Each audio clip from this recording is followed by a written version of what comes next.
രാധ ഞാൻ രാധ കണ്ണനെ മറക്കാത്ത രാധ. രാധ ഞാൻ രാധ കണ്ണനെ മറക്കാത്ത രാധ. വൃന്ദാവനം നീ മറന്നോ, മധുരയെ നീ മറന്നോ. വൃന്ദാവനം നീ മറന്നോ, മധുരയെ നീ മറന്നോ. രാധയെ നീ മറന്നോ, കണ്ണാ പൈക്കളെ നീ മറന്നോ. രാധയെ നീ മറന്നോ, കണ്ണാ പൈക്കളെ നീ മറന്നോ. രാധ രാധ രാധ രാധ മറന്നിട്ടും മറക്കാത്ത രാധ. മറന്നിട്ടും മറക്കാത്ത രാധ. രാധേ രാധേ രാധേ രാധേ മറന്നിട്ടും മറക്കാത്ത രാധ. മറന്നിട്ടും മറക്കാത്ത രാധ.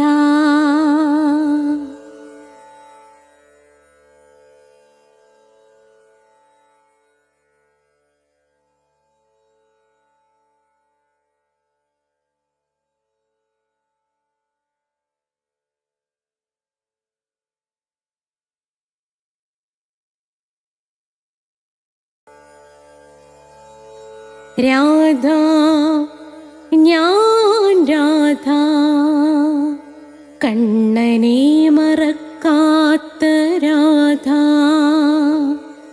രാധ ഞാൻ രാധ കണ്ണനെ മറക്കാത്ത രാധ. വൃന്ദാവനം നീ മറന്നോ, മധുരയെ നീ മറന്നോ. വൃന്ദാവനം നീ മറന്നോ, മധുരയെ നീ മറന്നോ. രാധേ രാധേ ഓ രാധേ രാധേ രാധേ രാധേ ഓ രാധേ രാധേ. രാധേ രാധേ എന്ന ചാനലിലേക്ക് സ്വാഗതം. ഇന്ന് നമ്മൾ സാക്ഷാൽ ശ്രീബുദ്ധ ഭഗവാൻ എഴുതിയ ലോകത്തെ ഏറ്റവും പ്രശസ്തമായ ഗ്രന്ഥം മോക്ഷത്തിലേക്കോ, ഈ ഒരൊറ്റ ഗ്രന്ഥത്തിന് മാത്രമേ നിങ്ങളെ മോക്ഷത്തിലേക്ക് നയിക്കാൻ പറ്റൂ. ഓർമ്മിക്കുക, വേദങ്ങൾക്കോ ഉപനിഷത്തുകൾക്കോ ഭഗവത്ഗീതയ്ക്കോ ഒന്നും സാധിക്കാത്ത അത്ഭുതകരമായ കാര്യമാണ് ധർമ്മപദത്തിലൂടെ കാണുന്നത്. ധർമ്മപദത്തിൽ എവിടെയും ദൈവത്തെക്കുറിച്ച് പറയുന്നില്ല. ധർമ്മപദം ആർക്കും കാണാം. ക്രിസ്ത്യാനിക്ക് കാണാം, മുസ്ലിമിന് കാണാം, നിരീശ്വരവാദിക്കും ഏത് കാണാം, ധർമ്മപദം കാണാം. അങ്ങനെ ഒരു പുസ്തകം ഇത് മാത്രമേ ഉള്ളൂ. ഇപ്പോൾ വേദങ്ങളാകട്ടെ, ഉപനിഷത്തുകളാകട്ടെ, ഭഗവത്ഗീതയാകട്ടെ നിരീശ്വരവാദിക്ക് കാണാൻ പറ്റില്ല. പക്ഷേ ഇത് ആർക്കും കാണാം, നിരീശ്വരവാദിക്ക് വരെ ഇത് കാണാം.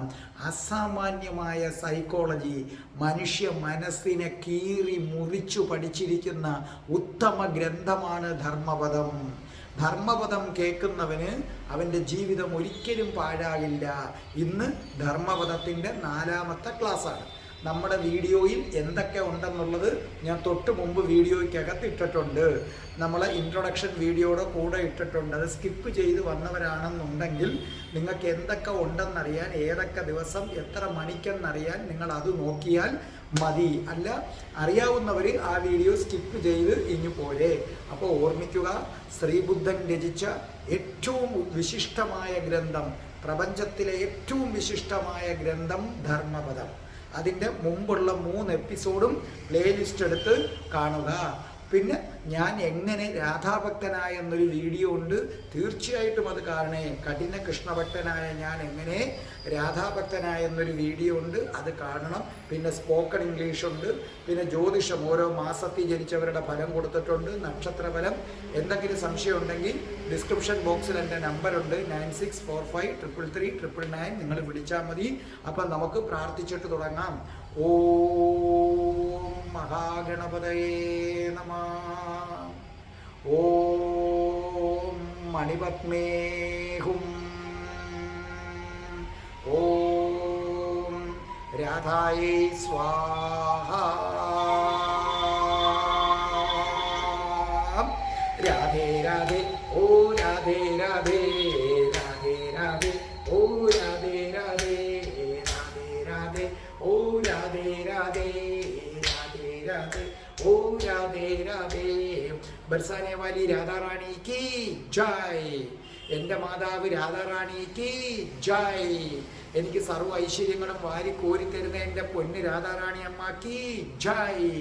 എന്നെ സർവ്വ പാപങ്ങളിൽ നിന്നും മോചിപ്പിക്കുന്ന രാധാറാണി അമ്മാക്കി ജയ്.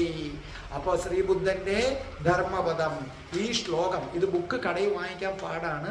ഈ ശ്ലോകം നിങ്ങൾക്ക് ഈ വീഡിയോ തീർന്നു കഴിയുമ്പോൾ, ഈ വീഡിയോ തീരുമ്പം ഓം ശ്രീം ഹ്രീം ക്ലീം എന്ന് പറഞ്ഞ് ഞാനൊരു മന്ത്രം ചൊല്ലും. അതിനുശേഷം ഒരു വീഡിയോ കാണും. ആ വീഡിയോയ്ക്കകത്ത് ഇതിൻ്റെ വരികൾ കൊടുത്തിട്ടുണ്ട്. നിങ്ങൾ പോസ്റ്റ് ചെയ്തത് എഴുതിയെടുക്കുക, അല്ലെങ്കിൽ സ്ക്രീൻഷോട്ട് എടുത്തിട്ട് പ്രിൻ്റ് എടുത്താലും മതി. ഇത് വളരെ പ്രയോജനം ചെയ്യുന്ന ഒരു സംഗതിയാണ്. അപ്പോൾ ശ്രദ്ധിച്ചേട്ടെ, ബുദ്ധൻ്റെ അടുത്ത സൂക്തം. സൂക്തം എന്ന് പറയുമ്പോൾ ഇത് നിങ്ങൾ സംസ്കൃത ശ്ലോകം, ഭഗവത്ഗീതയിലെ ശ്ലോകം പോലെ കാണരുത്. ഇത് പാലി ഭാഷയിലാണ് ശ്രീബുദ്ധൻ രചിച്ചിരിക്കുന്നത്. അത് ഞാൻ മലയാളത്തിലും നിങ്ങൾക്ക് മനസ്സിലാകാൻ ഇംഗ്ലീഷിലേക്ക് ഞാൻ ആക്കിയിട്ടുണ്ട്. അപ്പോൾ നിങ്ങൾ ആ ഇംഗ്ലീഷ് പഠിക്കണം. നിങ്ങൾക്ക് സ്പോക്കൺ ഇംഗ്ലീഷിന് നിത്യജീവിതത്തിൽ സംസാരിക്കുന്ന ഒരുപാട് വാക്കുകൾ ഇതിൽ നിന്ന് കിട്ടും. നോക്കേ, ദുർബലമായ വൃക്ഷം എത്ര വേഗം കാറ്റിൽ മറിഞ്ഞു വീഴുന്നു, ഇന്ദ്രിയ വിഷയങ്ങളിലും ആഹാര നിദ്രകളിലും മുഴുകിക്കഴിയുമ്പോൾ നിങ്ങളും അതിവേഗം പിഴുതെറിയപ്പെടും. അപ്പോൾ ഇതിൻ്റെ ഇംഗ്ലീഷ് എങ്ങനെ പറയാം നമുക്ക്? ഹൗ ഈസിലി എളുപ്പത്തിൽ. നിങ്ങൾക്ക് ശരിക്കും ഈ ധർമ്മപദം നിങ്ങൾ ശ്രദ്ധിച്ച് കേൾക്കുകയാണെങ്കിൽ, ധർമ്മപദത്തിൽ ഞാൻ പറയുന്ന വൊക്കാബുലറി നിങ്ങൾ എഴുതി വെക്കുകയാണെങ്കിൽ, ധർമ്മപദത്തിൻ്റെ ക്ലാസ് തീരുമ്പോൾ നിങ്ങൾക്ക് സ്പോക്കൺ ഇംഗ്ലീഷിൽ നല്ല പിടികിട്ടും. ഹൗ കണ്ടില്ലേ, എങ്ങനെ, എത്രമാത്രം ഈസിലി എളുപ്പത്തിൽ. ദ വിൻഡ് അറിയാല്ലേ, കാറ്റ്. നമ്മൾ പറയും ഓവർടേൺ എന്ന്, പക്ഷെ അതിൻ്റെ യഥാർത്ഥ ഉച്ചാരണം ഓവർടേൺസ്. ബ്രിട്ടീഷുകാർ എങ്ങനെയാ പറയുന്ന ഓവർടേൺസ്. നമ്മൾ പറയും ഓവർടേൺസ്. ഓവർടേൺ എന്ന് എഴുതണം, നിങ്ങൾ ബുക്കിൽ അതും കൂടെ എഴുതണം. ഓവർടേൺ സമം തകിടം മറിക്കുക, കീഴ്മേലാക്കുക എന്നൊക്കെയാണ് അർത്ഥം. ഓവർടേൺ എന്ന് പറഞ്ഞാൽ ഇപ്പോൾ ഒരു പദ്ധതിയെ തകിടം മറിക്കുക, പിന്നെ നമ്മൾ കീഴ്മേൽ മറിക്കുക അല്ലേ. ഒരു കുത്തനെ നിൽക്കുന്ന ഒരെണ്ണത്തിന് തല തിരിച്ചിങ്ങനെ ആക്കത്തില്ലേ, അതിനെയാണ് നമ്മൾ എന്ത് പേര് വിളിക്കുന്നത്? ഓവർടേൺ എന്ന പേര് വിളിക്കുന്നത്. A frail tree, FRAIL, frail എന്ന് പറഞ്ഞാൽ ബലമില്ലാത്ത ട്രീ. നമ്മുടെ ദുർബല വൃക്ഷത്തിൻ്റെ ഇംഗ്ലീഷാണ് ഫ്രെയിൽ ട്രീ. കണ്ടോ, ഫ്രെയിൽ ട്രീ സീക്ക് അന്വേഷിക്കുക. ഹാപ്പിനെസ് സന്തോഷം. ഇൻ ദി സെൻസസ് ഇന്ദ്രിയങ്ങൾ. നമ്മുടെ ഇന്ദ്രിയങ്ങളുടെ ഇംഗ്ലീഷാണ് സെൻസസ് എന്ന് പറയുന്നത്. ഇൻഡൽജ് മുഴുകുക. In food and sleep. ഫുഡിൻ്റെ ഉച്ചാരണം കണ്ട, ഫുഡ് എന്നാണ്, food and sleep. And you too will be എന്ന് പറഞ്ഞാൽ നിങ്ങളും അപ്റൂട്ടഡ്. നമുക്ക് ഈ ഇംഗ്ലീഷ് സംസാരിക്കുമ്പോൾ വളരെയധികം ഉപയോഗിക്കേണ്ടി വരുന്നൊരു വാക്കാണ് അപ്റൂട്ടഡ്. UPROOTED എന്ന് പറഞ്ഞാൽ വേരോടെ പിഴുതെടുക്കുക എന്നർത്ഥം. അത് ചെടികൾ മാത്രമല്ല, ചിലരുടെ ദുർസ്വഭാവങ്ങൾ വേരോടെ പിഴുതെടുക്കണം എന്ന് നമ്മൾ പറയത്തില്ലേ, അതാണ് അപ്റൂട്ടഡ്. അപ്പോൾ ഈ വേർഡുകൾ എഴുതി വെക്കുക, എന്നിട്ട് ഈ വേർഡുകൾ ഇടയ്ക്കിടയ്ക്ക് നിങ്ങൾ പ്രാക്ടീസ് ചെയ്യുക. അപ്പോൾ നിങ്ങൾക്ക് ധർമ്മപദം തീരുമ്പോൾ ഇംഗ്ലീഷിലും ഒരു പിടിയാകും. അപ്പോൾ ബുദ്ധൻ എന്താ പറഞ്ഞ്? ദുർബലമായ വൃക്ഷം എത്ര വേഗം കാറ്റിൽ മറിഞ്ഞു വീഴുന്നു ഇല്ലേ. ഒരു വൃക്ഷം അതിൻ്റെ വേരുകൾക്ക് ബലമില്ലെങ്കിൽ ഒരു ചെറിയ കാറ്റടിക്കുമ്പോൾ അത് മറിഞ്ഞു വീഴും. ഇന്ദ്രിയ വിഷയങ്ങളിലും ആഹാരനിദ്രകളിലും മുഴുകിക്കഴിയുമ്പോൾ നിങ്ങളും അതിവേഗം പിഴുതെറിയപ്പെടും. ഇന്ദ്രിയ വിഷയങ്ങളിലും ആഹാരത്തിലും നിദ്രയിലും മുഴുകിക്കഴിയുന്നവൻ ഒരു ദുർബല വൃക്ഷമാണ്. ഒരു ചെറിയ കാറ്റടിച്ചാൽ അവൻ പിഴുതെറിയപ്പെടുമെന്നാണ് പറയുന്നത്. അപ്പോൾ ഇവിടെ ഇന്ദ്രിയ സുഖങ്ങളെ ആരൊക്കെ ആശ്രയിക്കുന്നുവോ അവരെല്ലാം ദുർബല വൃക്ഷങ്ങളാണ്. ശരിക്കും പറഞ്ഞാൽ എൻ്റെ ധർമ്മപദം എന്ന വീഡിയോ കേട്ടുകൊണ്ടിരിക്കുന്ന നിങ്ങളിൽ നല്ലൊരു പങ്കും ദുർബല ആരാണ്? വൃക്ഷങ്ങളാണ്. എന്തുകൊണ്ട്? നിങ്ങളെല്ലാവരും ഇന്ദ്രിയ സുഖങ്ങളെ ആശ്രയിക്കുന്നു. അതുകൊണ്ട് തന്നെ നിങ്ങൾ മോക്ഷപ്രാപ്തിക്ക് വേണ്ടി നിരവധി ജന്മങ്ങൾ പിറക്കേണ്ടതായിട്ട് വരും. ബുദ്ധൻ പറയുന്നു, ഇന്ദ്രിയങ്ങളെ ആശ്രയിക്കുന്നവൻ ആരായാലും അവൻ വഞ്ചിക്കപ്പെടും. കാരണം ഇന്ദ്രിയങ്ങളിലൂടെ കിട്ടുന്ന ഇഷ്ടം അടിക്കടി മാറിക്കൊണ്ടിരിക്കും. അത് വളരെ ശ്രദ്ധിക്കേണ്ട ഒരു കാര്യമാണ്. നിങ്ങൾക്ക് ഇന്ദ്രിയങ്ങളിലൂടെ ഏത് സുഖം കിട്ടിയാലും അത് അടിക്കടി മാറിക്കൊണ്ടിരിക്കും. നിങ്ങൾ ശ്രദ്ധിച്ചു കേട്ടോളണം. നിങ്ങൾക്ക് ഒരു സ്ത്രീയെ കാണുമ്പോൾ നിങ്ങൾക്ക് തോന്നും അവൾ സുന്ദരിയാണെന്ന്. കുറെ കഴിയുമ്പോൾ നിങ്ങൾക്ക് മറ്റൊരു സ്ത്രീയെ കാണുമ്പോൾ തോന്നും അത് ഇവളേക്കാൾ സുന്ദരിയാണ്. അപ്പോൾ എന്താ? അതുകൊണ്ടാണ് പല ഭാര്യമാരും പറയുന്നത് എൻ്റെ ചേട്ടന് മറ്റൊരു പെണ്ണുമായിട്ട് അടുപ്പമുണ്ടേ, ഓഫീസിലൊരു പെണ്ണുമായിട്ട് അടുപ്പമുണ്ടേ എന്ന് പറയുന്നത് ഇതുകൊണ്ടാണ്. എന്തുകൊണ്ട്? ഒരു പുരുഷൻ ഒരു പെണ്ണിനെ പ്രണയിച്ചു കഴിയുമ്പോൾ അവളെ ആലിംഗനം ചെയ്യും, അവളെ ചുംബിക്കും, അവൻ ഇന്ദ്രിയ സുഖം അനുഭവിക്കും. അങ്ങനെ അടുപ്പിച്ച് കുറേ ദിവസം ആലിംഗനം ചെയ്ത് ചുംബിച്ച് ഒരു ശരീരബന്ധത്തിലേക്കും കൂടെ കടക്കുകയാണെന്നുണ്ടെങ്കിൽ അവൻ്റെ ഇന്ദ്രിയങ്ങൾ മടുത്തു തുടങ്ങി. ആ സമയത്ത് അവൻ തൊട്ടിട്ടില്ലാത്ത മറ്റൊരു പെണ്ണ് അവൾ ഒരു ചെറിയ ഇഷ്ടമോ സ്നേഹമോ പ്രകടിപ്പിച്ച് കഴിയുമ്പോൾ ഈ ഇന്ദ്രിയം, നേരത്തെ നിങ്ങളെ ഇഷ്ടപ്പെട്ട അതേ ഇന്ദ്രിയം നിങ്ങളെ ഉപേക്ഷിച്ചിട്ട് എന്ത് ചെയ്യുന്നു? അടുത്ത പെണ്ണിൻ്റെ അടുത്തേക്ക് പോകും. അവളെയും കുറെ കഴിയുമ്പോൾ ഇന്ദ്രിയങ്ങൾക്ക് മടുക്കും. അപ്പോൾ ഇന്ദ്രിയ സുഖങ്ങളെ ആശ്രയിക്കുന്നവൻ എപ്പോഴും വഞ്ചിക്കപ്പെട്ടുകൊണ്ടേയിരിക്കും. നിങ്ങൾ ആലോചിക്കുക, നിങ്ങളുടെ ഇപ്പം മാരേജ് സമയത്ത് നിങ്ങളുടെ ഭർത്താവിന് നിങ്ങളെ എന്തൊരു സ്നേഹമാണ്. കാരണം ഇപ്പം ആദ്യ രാത്രി, നിങ്ങളുടെ അറേഞ്ച്ഡ് മാരേജ് ആണെങ്കിൽ നിങ്ങളുടെ ആദ്യ രാത്രിയിൽ ആ പുരുഷൻ എന്ന് പറയുന്ന ആള് നിങ്ങളുടെ ശരീരത്ത് തൊട്ടുള്ള ഇന്ദ്രിയ സുഖം അനുഭവിക്കാത്തത് കൊണ്ട് നിങ്ങളെ ആഞ്ഞു ഹൃദയത്തോട് മുറുക്കി ചുംബിച്ചു. എന്തൊരു സ്നേഹമാണ് കുറേ നാളത്തേക്ക്. പക്ഷേ 1-2 വർഷം കഴിയുമ്പോൾ ഈ ഇന്ദ്രിയ സുഖം എന്ത് ചെയ്യുന്നു? മടുത്ത് വരുന്നു.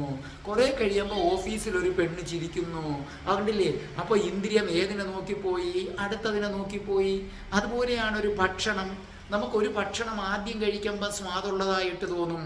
വീണ്ടും നിങ്ങൾ കഴിച്ചുകൊണ്ടിരുന്നാൽ നിങ്ങൾക്ക് ആ സ്വാദ് എന്ത് ചെയ്തു തുടങ്ങും? നഷ്ടപ്പെട്ടു തുടങ്ങും. അപ്പോൾ ഒരിക്കൽ ഒരു കാര്യം അതിമനോഹരമെന്ന് തോന്നാനും മറ്റൊരു നിമിഷത്തിൽ അത് വിരൂപമാണെന്നും അസഹ്യമാണെന്നും വരെ നമുക്ക് തോന്നും. അതല്ലേ ലവ് മാരേജിൽ സംഭവിക്കുന്നത്? ലവ് ചെയ്യുന്ന അവസരത്തിൽ എന്താണ്? തീവ്ര സ്നേഹമാണ്. അവസാനം വീട്ടിൽ പെണ്ണ് എന്ന് പറയുന്നത് കേട്ടിട്ടില്ലേ? എനിക്ക് ഈ ചേട്ടനെ കിട്ടണം, ഈ ആളെ കെട്ടിയില്ലെങ്കിൽ ഞാൻ ആത്മഹത്യ ചെയ്യും, എനിക്ക് കിട്ടിയേ പറ്റൂ. അവസാനം വീട്ടുകാർ കെട്ടിച്ചു കൊടുക്കും. അപ്പോഴത്തേക്ക് എന്ത് സംഭവിക്കുന്നു? ഇന്ദ്രിയങ്ങൾക്ക് എപ്പോഴും അഭിപ്രായം മാറുമെന്ന് ഈ ലവ് മാരേജ് ചെയ്യുന്ന പെണ്ണും ചെറുക്കനും അറിയുന്നില്ല. ഇപ്പം കയ്യിൽ സുലഭമായി കിട്ടിക്കഴിഞ്ഞു. അപ്പോൾ കുറേ കഴിയുമ്പോൾ ഇന്ദ്രിയ സുഖങ്ങൾ കുറഞ്ഞു വരും. കുറേ കഴിയുമ്പോൾ ഈ പെണ്ണ് നടക്കും. പണ്ട് പെണ്ണ് പറഞ്ഞത് എന്താ? എൻ്റെ ചേട്ടനെ കിട്ടിയില്ലെങ്കിൽ ഞാൻ തൂങ്ങി മരിക്കും, ആത്മഹത്യ ചെയ്യും. ഇപ്പം പെണ്ണ് പറയുന്നത് എന്തായിരിക്കും എന്നറിയാവോ?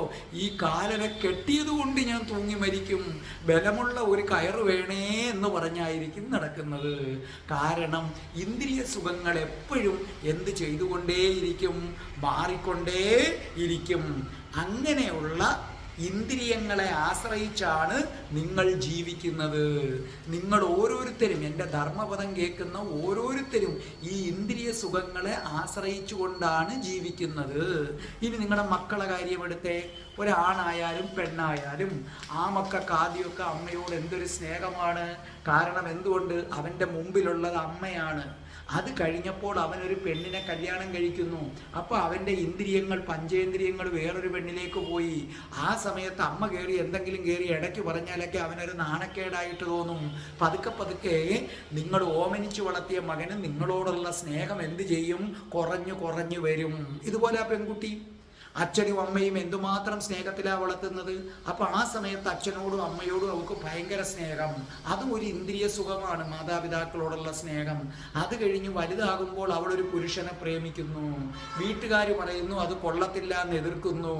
അതുവരെ വളർത്തിയ നിങ്ങളെ കളഞ്ഞിട്ട് ഇന്നലെ കണ്ട ഒരുത്തൻ്റെ കൂടെ പുല്ലുപോലെ അവൾ ഇറങ്ങിപ്പോകുന്നത് കണ്ടിട്ടില്ലേ? കാരണം എന്തുകൊണ്ട്? ഇന്ദ്രിയ സുഖങ്ങൾ മാറിക്കൊണ്ടിരിക്കും. കുറെ കഴിയുമ്പോൾ അതും അങ്ങ് ഇല്ലാതാകുന്നതായി മാറും. അപ്പൊ പിന്നെ നമ്മൾ ആരെയാണ് ആശ്രയിക്കേണ്ടത്? ഒരു വലിയ ചോദ്യമാണ്. അപ്പൊ സാറ് പറയുന്നു നമ്മുടെ ഇന്ദ്രിയ സുഖം, കയ്യ്, കാല്, അങ്ങനെ ഇന്ദ്രിയങ്ങൾ എന്ന് പറഞ്ഞാൽ ഇപ്പം നിങ്ങൾക്ക് മനസ്സിലായല്ലോ എന്താണെന്ന്. പഞ്ചേന്ദ്രിയങ്ങൾ, കയ്യ്, കാല്, മൂക്ക്, ത്വക്ക്, നമ്മുടെ ത്വക്ക്, ഇതൊക്കെയാണ് ഏതെന്ന് പറയുന്നത്? നാവ്, ഇന്ദ്രിയങ്ങൾ എന്ന് പറയുന്നത്. ഈ ഇന്ദ്രിയ സുഖത്തെ ആശ്രയിക്കരുത്. കാരണം ഇന്ദ്രിയങ്ങൾ എപ്പോഴും അഭിപ്രായം മാറിക്കൊണ്ടേയിരിക്കും. അപ്പോൾ പിന്നെ ആരെയാണ് ആശ്രയിക്കേണ്ടത്? ആശ്രയിക്കേണ്ടത് അവബോധത്തെ, ഇംഗ്ലീഷിൽ അവയർനെസ്. അപ്പൊ അവബോധം എന്ന് പറഞ്ഞാൽ എന്താണ് അല്ലേ? അപ്പൊ നിങ്ങൾക്കൊരു 2 ചോദ്യമാണ്. സാറ് പറയുന്നു ഇന്ദ്രിയ സുഖങ്ങളെ ആശ്രയിക്കരുത്. ഓക്കെ, ഇന്ദ്രിയ സുഖങ്ങളെ ആശ്രയിക്കുന്നില്ല. പിന്നെ ആരെയാണ് ഞങ്ങൾ ആശ്രയിക്കേണ്ടത്? അവബോധത്തെ, അവയർനെസ് എന്ന് ഇംഗ്ലീഷിൽ പറയും. അപ്പോൾ ചോദിക്കും എന്താണ് അവബോധം എന്ന് പറയുന്നത് എന്താണ്? വളരെ വ്യക്തമായിട്ട് ഞാൻ പറഞ്ഞു തരാം. നിങ്ങൾ ഈ കണ്ണാണോ കാണുന്നത്? അല്ല, കണ്ണല്ല കാണുന്നത്. കണ്ണിന് പിന്നിൽ നിൽക്കുന്നവനാണ് കാണുന്നത്. നല്ലതുപോലെ പിടികിട്ടിയില്ലേ? കണ്ണല്ല കാണുന്നത്, ചെവി അല്ല കേൾക്കുന്നത്. അതുകൊണ്ടാണല്ലോ നിങ്ങളുടെ ശരീരം മരിച്ചു എന്ന് ഡോക്ടർമാർ വിധി എഴുതിയാലും ആ സമയത്ത് കണ്ണ്, ആ വിധി മരിച്ചു, ശരീരത്തിലെ സകലതിൻ്റെ പ്രവർത്തനവും നിന്നു കഴിഞ്ഞു. അപ്പോഴും കണ്ണെടുത്തോണ്ട് പോയി കഴിഞ്ഞാൽ വേറൊരുത്തന് വെച്ച് കൊടുക്കാൻ പറ്റുമല്ലോ. അപ്പം ആരാണ്? ഈ കണ്ണല്ല കാണുന്നത്. നിങ്ങൾക്ക് ഞാൻ വളരെ വ്യക്തമാക്കി തരാം എന്താണെന്നുള്ളത്. ഒരു ജന്നലിലൂടെ നിങ്ങൾ നോക്കുകയാണ്. അപ്പോൾ റോഡിലൂടെ പോകുന്നവരെ കാണാം. ആ റോഡിലൂടെ പോകുന്നവരെ കാണുന്നത് ജന്നലാണോ? അല്ല, ജന്നലിന് പിന്നിൽ നിൽക്കുന്നവനാണ്. അപ്പോൾ ശരിക്കും പറഞ്ഞാൽ ഈ കണ്ണുകൾക്ക് പിന്നിൽ ഒരാളുണ്ട്. ഈ കണ്ണുകൾ വെറും ജന്നൽ മാത്രമാണ്. നമ്മൾ കണ്ണട വെച്ചിട്ടൊരാളെ നോക്കുന്നു. ശരിക്കും പറഞ്ഞാൽ കണ്ണടയാണോ കാണുന്നത്? അല്ല, കാണുന്നത് നമ്മൾ തന്നെയാണ്. കണ്ണട നമുക്കൊരു ഉപകരണം മാത്രമാണ്. അപ്പോൾ ശരിക്കും അവബോധം എന്ന് പറഞ്ഞാൽ കണ്ണുകൾ കൊണ്ട് നിങ്ങൾ നോക്കുന്നു, കാണുന്നത് കണ്ണല്ല, കണ്ണിന് പിന്നിൽ നിൽക്കുന്നവൻ. കേൾക്കുന്നത് ചെവിയല്ല, ചെവികൾക്ക് പിന്നിൽ നിൽക്കുന്നവൻ. ചെവിയല്ല കേൾക്കുന്നത്. ഇപ്പം ഞാനൊരു ഉദാഹരണം പറഞ്ഞു തരാം. നിങ്ങൾ എന്തെങ്കിലുമൊക്കെ ചിന്തിച്ചുകൊണ്ടിരുന്നേ, എന്തെങ്കിലുമൊക്കെ ഇങ്ങനെ ചിന്തിച്ച് ഇങ്ങനെ ആലോചിച്ചു കൊണ്ടിരുന്നാൽ നിങ്ങളുടെ മുമ്പിൽ ഇട്ട് പടക്കം പൊട്ടിച്ചാൽ പോലും അറിയത്തില്ല. നിങ്ങളെ ഒരാൾ വന്ന് 2 വട്ടം വിളിച്ചാൽ പോലും അറിയത്തില്ല. അപ്പോൾ അവർ ചോദിക്കത്തില്ല ഇതെന്താലോചിച്ചുകൊണ്ടിരിക്കുന്നതാ, എത്ര വട്ടം വിളിച്ചടാ? അപ്പം ചെവിയാണ് കേൾക്കുന്നതെങ്കിൽ നിങ്ങൾ കേൾക്കണമല്ലോ. നിങ്ങളിങ്ങനെ എന്തെങ്കിലും ചിന്തിച്ചിരുന്നേ, നിങ്ങളുടെ മുമ്പിൽ കൂടെ ഒരാൾ പോയാലും നിങ്ങൾ അറിയത്തില്ല. അപ്പം കണ്ണാണ് കാണുന്നതെങ്കിൽ അത് കാണണമല്ലോ. അപ്പം കണ്ണും ചെവിയും അല്ല എന്ന് മനസ്സിലായില്ലേ? ദേ നോക്ക്, നിങ്ങളിങ്ങനെ വേറെ എന്തെങ്കിലും ഇങ്ങനെ ആലോചിച്ചുകൊണ്ടിരിക്കുക. നിങ്ങളുടെ കാമുകി പിരിഞ്ഞു പോയി അല്ലെങ്കിൽ വഴക്കിട്ട് അതിനെക്കുറിച്ച് ഇങ്ങനെ ആലോചിച്ചു കൊണ്ടിരിക്കുകയാണ്. ആ സമയത്ത് ആരെങ്കിലും വന്ന് നിങ്ങളുടെ പേര് വിളിച്ചാലും നിങ്ങൾ കേൾക്കത്തില്ല. അപ്പൊ ചെവിയല്ല കേൾക്കുന്നത്. അപ്പൊ കണ്ണിന് പിന്നിൽ നിൽക്കുന്നവനാണ്. അപ്പൊ അടുത്ത ചോദ്യം, ഓക്കെ സാറേ ഞങ്ങൾക്കത് പിടികിട്ടുന്നില്ല. സാറ് പറയുന്നു കണ്ണിൻ്റെ പിന്നിൽ ആരോ ഉണ്ട്, ചെവിയുടെ പിന്നിൽ ആരോ ഉണ്ട് എന്ന് പറയുന്നു. ഓക്കെ, ഞങ്ങൾ എന്ത് ചെയ്തിരിക്കുന്നു? അത് സമ്മതിച്ചിരിക്കുന്നു. ഇന്ദ്രിയങ്ങളെ വിശ്വസിക്കരുത്. എന്തുകൊണ്ട്? അപ്പപ്പ കാണുന്നവനെ അച്ഛ എന്ന് വിളിക്കുന്ന സ്വഭാവമാണ് ഇന്ദ്രിയങ്ങൾക്കുള്ളത്. അപ്പപ്പ കാണുന്നവനെ അച്ഛാന്ന് വിളിക്കും. ഒരു പെണ്ണിനെ കാണുമ്പം അവളടുത്തോട്ട് അങ്ങ് ചെല്ലും. അത് കഴിഞ്ഞ് വേറൊരു പെണ്ണിനെ കാണുമ്പം നീയാണ് എൻ്റെ പ്രിയതമയെന്നും പറഞ്ഞ് ചെല്ലും. അപ്പോൾ ഇന്ദ്രിയങ്ങളെ ഞങ്ങൾ ഉപേക്ഷിക്കുന്നു. അപ്പോൾ സാറ് പറയുന്നു അവബോധത്തെ ആശ്രയിക്കണം. അവബോധം ആരെന്ന് ചോദിച്ചാൽ ഈ കണ്ണൊരു ജന്നലാണ്. കാണുന്നത് ജന്നലിൻ്റെ പുറവിന് നിൽക്കുന്നവനാണ്. ഓക്കെ, ആ പുറവിന് നിൽക്കുന്നവനെ എങ്ങനെ അറിയും? നിങ്ങളുടെ സ്വാഭാവികമായ ചോദ്യമാണ്. ഈ പുറവിന് നിൽക്കുന്നത് ആരാണ്, ഇതെങ്ങനെ അറിയും? വളരെ സിമ്പിളാണ്. ഓരോന്നും ബോധത്തോടു കൂടി ചെയ്യുക. ബോധത്തോടു കൂടി ചെയ്യുക എന്ന് പറഞ്ഞാൽ നമ്മൾ നേരത്തെ പറഞ്ഞതുപോലെ മലക്കറി അരിയുന്നു. അപ്പം ആ മലക്കറി അരിയുമ്പം വേറൊന്നും ചിന്തിക്കാതിരിക്കുക. ആ മലക്കറി മാത്രം ഇങ്ങനെ അരിയുന്നതിൽ ശ്രദ്ധ ചെലുത്തുക. സ്റ്റെപ്പ് കയറുന്നു, ആ സ്റ്റെപ്പ് കയറുന്നതിൽ മാത്രം ശ്രദ്ധിക്കുക. അപ്പോൾ ഒരു വെടിക്ക് രണ്ട് പക്ഷിയാണ്. ഒന്ന്, നിങ്ങളൊരു പ്രവൃത്തി മറ്റൊന്നും ചിന്തിക്കാതെ ചെയ്താൽ പതുക്കെ പതുക്കെ നിങ്ങൾക്ക് അവബോധം എന്തെന്ന് തെളിഞ്ഞു വരുന്നത് കാണാം. രണ്ട്, അപകടം ഒഴിവാകും. ഓരോന്നൊക്കെ ചിന്തിച്ച് സ്റ്റെപ്പ് കയറുമ്പോഴാണ് കാല് മടമ്പി വീണ് തെന്നി വീണ് ഒരു സ്റ്റെപ്പിന് പകരം സ്റ്റെപ്പ് ഇറങ്ങുമ്പം രണ്ട് സ്റ്റെപ്പ് വെച്ചു എന്ന് പറയുന്നത്. അതേ കണക്ക് ഈ ബോധപൂർവം അല്ലാതെ ചെയ്യുമ്പോഴാണ് കുളിമുറി ചെന്ന് തെന്നി വീഴുന്നത്. എന്തൊക്കെയൊക്കെ ആലോചിച്ചുകൊണ്ട് അതിനകത്തോട്ട് ചെന്ന് കയറും, പുറമെന്നും പറഞ്ഞങ്ങ് വീണു പോകും. അപ്പം നിങ്ങൾക്ക് നല്ലൊരു പങ്ക് അപകടങ്ങൾ ഒഴിവാക്കാൻ പറ്റും. അപ്പം നിങ്ങൾ ഏതു പ്രവൃത്തിയും ബോധപൂർവം ചെയ്യുക, എന്ന് വെച്ചാൽ സിൻസിയറായിട്ട് ചെയ്യുക. ഞാൻ നേരത്തെ തന്നെ വീഡിയോയിൽ പറഞ്ഞിട്ടുണ്ട് ഇല്ലേ, ഒരു ഗോൾ കീപ്പർ, ആ ഗോൾ കീപ്പർ ധ്യാനത്തിലാണ്. അവൻ ആ പ്രവൃത്തിയിൽ മാത്രമാണ് നിൽക്കുന്നത്. ഒരു ഡോക്ടർ ഓപ്പറേഷൻ ചെയ്യുമ്പോൾ ആ പ്രവൃത്തിയിൽ മാത്രം മുഴുകി നിൽക്കുകയാണ്. ഇത് ജീവിതത്തിലെ ഓരോ പ്രവൃത്തിയും നിങ്ങൾ ചെയ്യുമ്പോൾ 24 hours ആ ചെയ്യുന്നതിൽ ശ്രദ്ധ കേന്ദ്രീകരിച്ചാൽ അപ്പോൾ നിങ്ങളുടെ ഉള്ളിൽ തെളിഞ്ഞു വരും അവബോധം ആരെന്ന്. അതൊരു മനുഷ്യന് വിവരിച്ചു കൊടുക്കാൻ പ്രയാസമാണ്. അതുകൊണ്ടാണ് പരമഹംസർ പറയുന്നത് അത് ഉപ്പുപാവയാണ്. കടലിൻ്റെ ആഴമളക്കാൻ ഉപ്പുപാവ ഇറങ്ങിയാൽ അതിൽ അലിഞ്ഞു പോകും. അപ്പം നിങ്ങൾക്ക് ഇപ്പം മനസ്സിലായി, ഇന്ദ്രിയ സുഖങ്ങളെ ആശ്രയിക്കരുത്. അവൻ അപ്പപ്പ കാണുന്നവനെ അച്ചാന്ന് വിളിക്കും. പകരം അവബോധത്തെ ആശ്രയിക്കണം. അവബോധം ആരാണ്? കാണുന്നത് കണ്ണല്ല. എന്തെങ്കിലും ചിന്തിച്ചു കൊണ്ടിരുന്നാൽ കണ്ണിൻ്റെ മുമ്പിലൂടെ ആന പോയാലും അറിയില്ല. കേൾക്കുന്നത് ചെവിയല്ല. എന്തെങ്കിലും ചിന്തിച്ച് വിഷമിച്ചിരിക്കുമ്പോൾ ആരെങ്കിലും 3 വട്ടം വിളിച്ചാൽ പോലും നിങ്ങൾ അറിയത്തില്ല. നിങ്ങളുടെ അതിലൂടെ എത്ര വണ്ടികൾ എരമ്പിപ്പോയാലും കേൾക്കത്തില്ല. ചെവിയാണ് കേൾക്കുന്നതെങ്കിൽ അവൻ കേൾക്കണമായിരുന്നു. അതേ കണക്ക് നിങ്ങൾ മരിച്ചു കിടക്കുന്നു, ആളുകൾ വന്ന് ഉച്ചത്തിൽ നിലവിളിക്കുന്നു, അപ്പം ഈ ചെവി കേൾക്കുന്നില്ലല്ലോ. നിങ്ങൾ മരിച്ചു കിടക്കുകയാണ്, ഒരാൾ വന്ന് ആളുകളൊക്കെ കിടന്ന് നിലവിളിക്കുന്നു, അപ്പം നിങ്ങൾ കേൾക്കുന്നില്ല. ഈ ചെവിയാണ് കേൾക്കുന്നതെങ്കിൽ നിങ്ങൾ മരിച്ചു കിടക്കുമ്പോഴും കേൾക്കണ്ടേ? അപ്പം ആ ചെവിയൊക്കെ ഒരു ഉപകരണം മാത്രമാണ്. അതിൻ്റെ പിന്നിലുള്ളവൻ അവനെ എങ്ങനെ കാണും? വളരെ സിമ്പിള്. നിങ്ങൾ മലക്കറി അരിയുമ്പോൾ അതിൽ മാത്രം, പാചകം ചെയ്യുമ്പോൾ അതിൽ മാത്രം ശ്രദ്ധിക്കുക. മറ്റൊന്നും ചിന്തിക്കാതെ ചെയ്യുന്ന പ്രവൃത്തി ആത്മാർത്ഥതയോടുകൂടി ചെയ്താൽ നിഷ്പ്രയാസം നിങ്ങളുടെ കയ്യിൽ കിട്ടുന്ന ഒന്നാണ് അവബോധം. ആദ്യമൊക്കെ നിങ്ങൾക്ക് ഇടയ്ക്കിടയ്ക്കൊക്കെ ഇച്ചിരി മിസ്സാകും. ഒരു 4-5 മാസം കൊണ്ട് നിങ്ങൾ അതിലേക്ക് വരും. അതായത് നിങ്ങൾ ചെയ്യുന്ന പ്രവൃത്തി ആത്മാർത്ഥതയോടുകൂടി ചെയ്യുമ്പോൾ സഡനായിട്ടാണ് നിങ്ങൾക്ക് അവബോധം. ഒരു സർപ്പം, ചുരുണ്ടിരിക്കുന്ന സർപ്പം പെട്ടെന്ന് ചുരുളിൽ നിന്ന് പുറത്തേക്ക് വരുന്നത് പോലെ ഇത് നിങ്ങളെ തേടി വരുന്നതായിരിക്കും. അങ്ങനെ അവബോധം കിട്ടിക്കഴിഞ്ഞാൽ നിങ്ങൾ വളരെ ശക്തനാണ്. അത് അസാമാന്യമാണ്. നിങ്ങൾക്ക് മുന്നറിയിപ്പ് നൽകും. നോക്കൂ, നിങ്ങളിപ്പോൾ ഒരു ഫ്ലൈറ്റ് ടിക്കറ്റ് ബുക്ക് ചെയ്തു, നിങ്ങൾ അങ്ങോട്ട് ഇറങ്ങിക്കഴിയുമ്പോൾ നിങ്ങളുടെ ഉള്ളിൽ നിന്നാണ്ട് ആൾ പറയുന്നുണ്ട്, ഈ ഫ്ലൈറ്റ് അപകടത്തിലേക്കാണ്, ഈ ഫ്ലൈറ്റ് അപകടത്തിൽപ്പെടും, നീ പോകരുത്. പക്ഷേ നിങ്ങൾ പല പല കാര്യങ്ങൾ ചിന്തിക്കുന്നത് കൊണ്ട് ഉള്ളിലെ ശബ്ദം കേൾക്കുന്നില്ല. നിങ്ങൾ വളരെ ശ്രദ്ധയോടുകൂടി ബോധപൂർവം കാര്യങ്ങൾ ചെയ്താൽ നിങ്ങളുടെ ഉള്ളിലിരിക്കുന്നവൻ്റെ സംസാരം കേൾക്കാം. തീർച്ചയായിട്ടും നിങ്ങൾക്ക് ഒരു അപകടവും വരില്ല. അതല്ലേ ധ്യാനത്തിലിരിക്കുന്ന ബുദ്ധനെ കൊല്ലാൻ ദേവദത്തൻ മതയാനയെ വിട്ടല്ലോ. ആ മതവിളകിയ ആന ബുദ്ധന്റെ മുമ്പിൽ വന്നപ്പോൾ ആ അവബോധമുള്ളവനെ ആർക്കും ഒന്നും ചെയ്യാൻ പറ്റില്ല. ആ ആന തുമ്പിക്കൈ എടുത്ത് ബുദ്ധനെ വണങ്ങുകയാണ് ചെയ്തത്. ഇനി ബുദ്ധൻ പറയുന്ന അടുത്ത ശ്ലോകം, ചിന്തകളിൽ കളങ്കമുണ്ടെങ്കിൽ ചതിയനും നീചനുമാണെങ്കിൽ അവൻ പീതാംബരം ധരിക്കുന്നതെങ്ങനെ?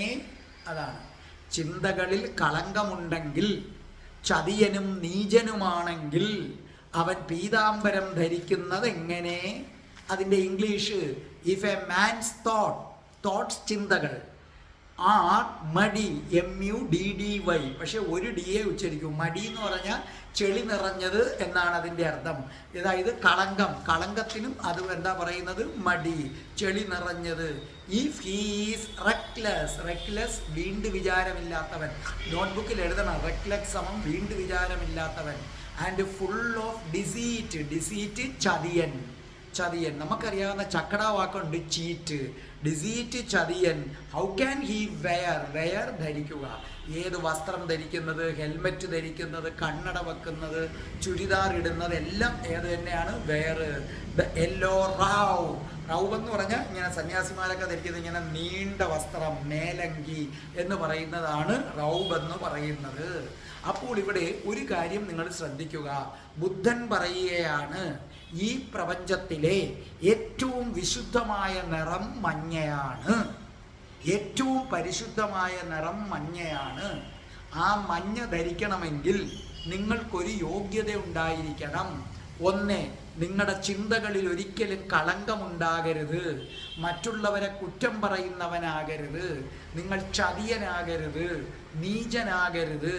അങ്ങനെ മറ്റുള്ളവരെ വഞ്ചിക്കുന്നവനോ മറ്റുള്ളവരെ കുറ്റപ്പെടുത്തുന്നവനോ അപ്രിയമായ സത്യങ്ങൾ പറയുന്നവനോ, ഇല്ലേ, അപ്രിയമായ സത്യങ്ങൾ ഒരിക്കലും പറയരുത്. പ്രിയമായ സത്യമേ പറയാവൂ. ഒരാളെ കാണാൻ കൊള്ളത്തില്ല, ചെന്നിട്ട് പറയുകയാണ് നിന്നെ ഒട്ടും കാണാൻ കൊള്ളത്തില്ല, എന്നിട്ട് ഞാൻ സത്യമല്ലേ പറയുന്നു പറഞ്ഞാൽ ഇവരാരും മഞ്ഞ വസ്ത്രത്തിന് അർഹരല്ല.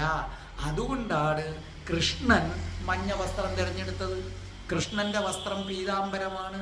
കാരണം കൃഷ്ണന്റെ ചിന്തകളിൽ കളങ്കമില്ല, കൃഷ്ണൻ ചതിയനല്ല, കൃഷ്ണൻ നീചനല്ല. അതുകൊണ്ട് മഞ്ഞ വസ്ത്രം ധരിക്കാൻ ഏറ്റവും യോഗ്യനാണ് ശ്രീകൃഷ്ണൻ, അല്ലേ? മഞ്ഞപ്പട്ട് ഇത്രയും പ്രശസ്തമായത് ആരാണ്? ശ്രീകൃഷ്ണനിലൂടെയാണ് പ്രശസ്തമായി തീർന്നിരിക്കുന്നത്. ഓർമ്മിക്കുക. അപ്പൊ ബുദ്ധൻ പറയുന്നു, പ്രപഞ്ചത്തിലെ ഏറ്റവും പരിശുദ്ധമായ വസ്ത്രം മഞ്ഞ വസ്ത്രമാണ്. അപ്പോൾ നിങ്ങളൊരു കാര്യം ചെയ്യുക, നിങ്ങളൊരു മഞ്ഞ ഡ്രസ്സ് വാങ്ങിച്ചു വെക്കുക.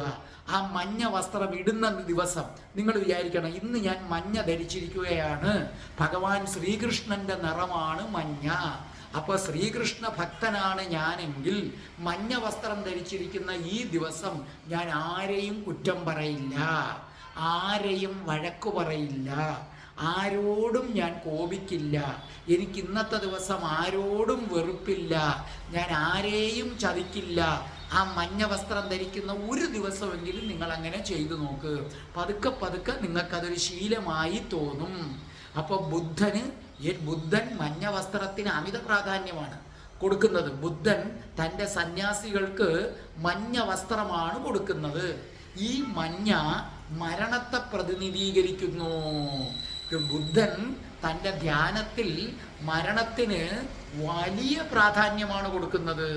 അതായത് ഒരു പുതിയ സന്യാസി വന്ന് സന്യാസം സ്വീകരിക്കണമെന്ന് പറയുമ്പോൾ ബുദ്ധൻ എന്താ പറയുന്നതെന്നറിയാവോ? മഞ്ഞ വസ്ത്രം കൊടുത്തിട്ട് ബുദ്ധൻ പറയും, നീ ശ്മശാനത്തിലേക്ക് പോകണം, അവിടെ ഇരുന്നു കൊണ്ട് ശവദാഹം നടത്തുന്നത് നിരീക്ഷിക്കണം, ശവങ്ങൾ കൊണ്ടുവരുന്നതും ആ ശവങ്ങളുടെ പുറത്ത് വിറകടുക്കി വെക്കുന്നതും ശവങ്ങൾ ദഹിപ്പിക്കുന്നതും നീ ഇങ്ങനെ തുടർച്ചയായി നിരീക്ഷിക്കണം. അത് കാണുമ്പോൾ നിനക്കും ഇത് തന്നെയാണ് സംഭവിക്കാൻ പോകുന്നതെന്ന് ഓർത്തുകൊണ്ടേയിരിക്കണം. അങ്ങനെ മരണത്തെക്കുറിച്ച് 3 മാസത്തെ ധ്യാനം, അതിനുശേഷം തിരിച്ചു വരണം. അതാണ് സന്യാസത്തിൻ്റെ ആരംഭമെന്ന് പറയുന്നത്. അപ്പൊ ബുദ്ധൻ മഞ്ഞയ്ക്ക് പ്രാധാന്യം നൽകുന്നു. കാരണം മഞ്ഞ എപ്പോഴും ഏതിനെ പ്രതിനിധീകരിക്കുന്നു? മരണത്തെ പ്രതിനിധീകരിക്കുന്നു. ഒരു മനുഷ്യൻ നന്നാവാൻ ഏറ്റവും നല്ല മാർഗം ഏതെന്ന് പറയുന്നതാണ്? മരണത്തെ ഓർമ്മപ്പെടുത്തുക എന്ന് പറയുന്നതാണ്. അപ്പോൾ ഒരു ഇല പോലും കണ്ടില്ലേ, പഴുക്കമ്പം മഞ്ഞ കളറാണ്. അപ്പോൾ എന്താ? അതുകൊണ്ടാണല്ലോ മാരക രോഗമാണെന്ന് ഡോക്ടർ നിങ്ങളോട് പറഞ്ഞു കഴിഞ്ഞാൽ പിന്നെ നിങ്ങൾ എന്തൊരു നല്ലവനാണ്. അതുവരെ നിങ്ങൾ ചൂടായിക്കൊണ്ടിരുന്ന ഒരുത്തരടുത്തും പിന്നെ നിങ്ങൾ ദേഷ്യപ്പെടത്തില്ലല്ലോ, അല്ലേ?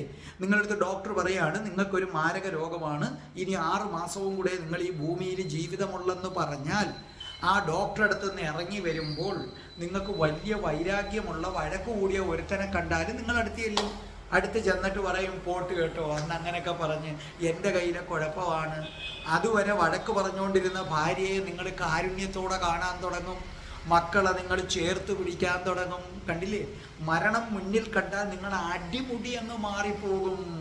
അപ്പോൾ നിങ്ങൾ ഓരോരുത്തരും ചെയ്യേണ്ട ഒരു കാര്യമുണ്ട്. നിങ്ങളുടെ വീടിൻ്റെ അടുത്തൊക്കെ ആര് മരിച്ചാലും നിങ്ങൾ പോകണം, ആ ശവം കാണണം. എന്നിട്ട് നിങ്ങൾ വിചാരിക്കണം, ഒരു ദിവസം ഞാനും ഇതുപോലെ കിടക്കേണ്ട ആളാണ്. ഇങ്ങനെ കിടക്കുമ്പോൾ പിന്നെ എന്തിനാണ് ഈ ലോകത്ത് വഴക്ക്, വക്കാണം, ശത്രുത? അവരുടെ കൂടെ നിങ്ങൾ ചുടുകാട്ടിൽ പോകണം, ശ്മശാനത്തിൽ. അവിടെ ശവം ദഹിപ്പിക്കുന്നത് നോക്കി നിന്നിട്ട് നിങ്ങൾ വിചാരിക്കണം, ഒരു ദിവസം എന്നെയും ഇവിടെ ഇങ്ങനെ കൊണ്ട് കിടത്തും, എൻ്റെ പുറത്തും വിറകുകൾ അടുക്കി വെക്കും, ഞാനും കത്തിച്ചാമ്പലാകും. അപ്പോൾ പിന്നെ ഈ ഭൂമി ജീവിച്ചിരിക്കുമ്പോൾ എന്നോടാ കളി, ഞാൻ കാണിച്ചു തരാം. ഇങ്ങനെ മറ്റുള്ളവരോട് വഴക്ക് കൂടുന്നതിൽ എന്തർത്ഥമാണുള്ളത് എന്ന് ചിന്തിക്കുക. അപ്പോൾ ബുദ്ധൻ കണ്ടില്ലേ, തൻ്റെ സന്യാസിമാരെ പരിശീലനത്തിന് ശ്മശാനത്തിൽ പറഞ്ഞു വിടുന്നു. 3 മാസം അവിടെ ഇരുന്ന് ധ്യാനിക്കാൻ പറയും. ആ 3 മാസം ശവങ്ങൾ കൊണ്ടുവരികയും ദഹിപ്പിക്കുകയും ഒക്കെ ചെയ്യുന്നത് മാത്രം നോക്കുക, വേറൊന്നും ചെയ്യണ്ടെന്നാ പറയുന്നത്. അതോടുകൂടി അവന് മനസ്സിലാകും, ഒന്നുമില്ല, എന്തിന് വഴക്ക്, എന്തിന് വക്കാണം, ഈ ഭൂമി കാണുന്ന ഒന്നും സത്യമല്ല. അതോടുകൂടി അവന് ആ കണ്ണുകൾക്ക് പിന്നിൽ നിൽക്കുന്നവനെ, ചെവികൾക്ക് പിന്നിൽ നിൽക്കുന്നവനെ കാണാൻ സാധിക്കും. അതുകൊണ്ട് ഈ മരണത്തെ പ്രതീകമാക്കിയത് ബുദ്ധൻ മാത്രമല്ല, ക്രിസ്തുവും മരണത്തെയാണ് ഓർമ്മിപ്പിക്കുന്നത്. കാരണം ഒരു മനുഷ്യൻ നന്നാകാൻ ഏറ്റവും നല്ലത് മരണത്തെക്കുറിച്ച് ചിന്തിക്കുന്നതാണ്. പിന്നെ അവന് യാതൊരുവിധ ഇതുമില്ല, അവൻ അതോടുകൂടി നല്ലവനാകും. അപ്പം ക്രിസ്തുവും മരണത്തെ സ്നേഹിച്ച ആളാ, അതാണ് കുരിശെന്ന് പറയുന്നത്. അപ്പം ആ കുരിശ് കാണുമ്പോൾ ക്രിസ്തുവിനെ കുരിശിൽ തറച്ചിരിക്കുകയാണ്. അപ്പം ജീവിതത്തിൽ എല്ലാവരുടെയും സ്ഥിതി ഇത് തന്നെയാണ്. അപ്പോൾ എൻ്റെ പ്രിയപ്പെട്ട പ്രേക്ഷകരെ, ഇന്നു മുതൽ നിങ്ങൾക്ക് കോപം വരുമ്പോൾ നിങ്ങൾ ചിന്തിക്കുക, നിങ്ങൾ മരിക്കുന്നു, നിങ്ങളെ കൊണ്ടുവന്ന് ശവമടക്കുന്നു. നിങ്ങൾക്ക് ആരോടെങ്കിലും വൈരാഗ്യം വരുമ്പം വിചാരിക്കുക, ഞാൻ മരിച്ചു കിടക്കും, ഇപ്പം ഞാൻ ഈ ദേഷ്യപ്പെടുന്ന ആ മനുഷ്യൻ അല്ലെങ്കിൽ സ്ത്രീ എന്നെ കാണാൻ വരും, അവർ പറയും എന്ത് ചെയ്യാനാണ്, ഞങ്ങൾക്കിടയിൽ ഒരു പ്രശ്നം ഉണ്ടായിരുന്നു, കഷ്ടമായി പോയി. ആ സമയത്ത് നിങ്ങളിപ്പം ആട്ടി അകറ്റി നിർത്തിയിരിക്കുന്ന ആ സ്ത്രീക്ക് അല്ലെങ്കിൽ പുരുഷന് പോലും നിങ്ങളോട് സ്നേഹം വരും. അപ്പം എന്തിനാണ് വഴക്ക് കൂടുന്നത്? നിങ്ങൾ അയലത്ത് വീട്ടിൽ ആര് മരിച്ചാലും പോവുക, ആ മരിച്ചാൽ പോയാൽ പോരാ, ഇങ്ങനെ ചിന്തിക്കണം, ഒരു ദിവസം ഞാനും ഇതുപോലെ കിടക്കും. ആ ജഡം ചുടുകാട്ടിലേക്ക് എടുക്കുമ്പോൾ കൂടെ പോവുക. അപ്പോഴും നിങ്ങൾ വിചാരിക്കുക, ഈ ശവം മറ്റുള്ളവരിങ്ങനെ കൊണ്ടുപോകുന്നത് പോലെ ഒരു ദിവസം ആ ശവമഞ്ചത്തിൽ ഞാനും കിടക്കും. കുറച്ചാളുകൾ വിലാപയാത്രയായി എൻ്റെ പിന്നാലെയും വരും. ചുടുകാട്ടിൽ എത്തിക്കഴിയുമ്പോൾ നിങ്ങൾ വിചാരിക്കണം, ഒരു ദിവസം ഞാനും ഇങ്ങനെ നിശ്ചലനായി എത്തും. അവർ ശവം താങ്ങിയെടുക്കുമ്പോൾ നിങ്ങൾ വിചാരിക്കണം, ഒരു ദിവസം എന്നെയും ഇതുപോലെ താങ്ങിയെടുക്കും. എന്നിട്ട് ആ ശവത്തിൻ്റെ പുറത്ത് വിറകുകൾ അടുക്കുമ്പോൾ നിങ്ങളും വിചാരിക്കണം, എന്നെയും വിറകുകൾ അടുക്കും എൻ്റെ പുറത്ത്. ശവം കത്തിക്കും, അപ്പം നിങ്ങൾ വിചാരിക്കുക, എന്നെയും കത്തിക്കും. അത് കഴിഞ്ഞ് എല്ലാവരും മടങ്ങിപ്പോകും. അപ്പം നിങ്ങളും വിചാരിക്കുക, എന്നെയും കത്തിച്ചിട്ട് സകല ആൾക്കാരും മടങ്ങിപ്പോകും. ഇത്രയേ ഉള്ളടേ. എന്തിനാ പിന്നെ വൈരാഗ്യം? എന്തിനാ പിന്നെ വഴക്ക്? എന്തിനാടേ പിന്നെ അടി കൂടുന്നത്? എന്തിനാടേ പിന്നെ ദേഷിക്കുന്നത്? കളയുടെ ഇത്രയേ ഉള്ളടേ. ഒരു ദിവസം നമ്മളെ ചുമന്നുകൊണ്ട് ആൾക്കാർ ചുടുവാട്ടി കൊണ്ടുപോകും. എന്നിട്ട് അവിടെ കൊണ്ടുവന്ന് വിറകിൻ്റെ പുറത്ത് വെക്കും, കത്തിക്കും, ഒരു പിടി ചാമ്പലാകും, അതെടുത്ത് കൊണ്ടുവന്ന് കടലിൽ ഒഴുക്കും. അപ്പോൾ ഈ തുച്ഛമായ സമയത്ത് അടിയും ഇടിയും കൂടി ചാമ്പലായി കടലിൽ പോകുന്ന എന്തിനാടേ? നിർത്തടേ വഴക്ക്, നിർത്ത്. എന്നിട്ട് ഇന്ന് തൊട്ട് പ്രവർത്തികൾ ബോധപൂർവം ചെയ്ത് അവബോധം എന്തെന്ന് മനസ്സിലാക്കി കണ്ണിന് പിന്നിൽ നിൽക്കുന്നവനെ നിങ്ങൾക്ക് പെട്ടെന്ന് തെളിഞ്ഞു കാണാൻ പറ്റും. അങ്ങനെ നിങ്ങൾക്കെല്ലാം മോക്ഷത്തിലേക്കുള്ള മാർഗം തെളിയാൻ ഭഗവാൻ ശ്രീബുദ്ധനും കൃഷ്ണനും രാധാറാണിയും നിങ്ങളെ അനുഗ്രഹിക്കട്ടെ. രാധേ രാധേ, ഓ രാധേ രാധേ, രാധേ രാധേ, ഓ രാധേ രാധേ, രാധേ രാധേ, ഓ രാധേ രാധേ, രാധേ രാധേ, ഓ രാധേ രാധേ, രാധേ രാധേ, ഓ രാധേ രാധേ, രാധേ രാധേ, ഓ രാധേ രാധേ, രാധേ രാധേ, ഓ രാധേ രാധേ, രാധേ രാധേ, ഓ രാധേ രാധേ. ഓം ശ്രീം ഹ്രീം ക്ലീം ഐം രാം രാസേശ്വരി രാധികായേ സ്വാഹ. രാധ ഞാൻ രാധ, കണ്ണനെ മറക്കാത്ത രാധ. രാധ ഞാൻ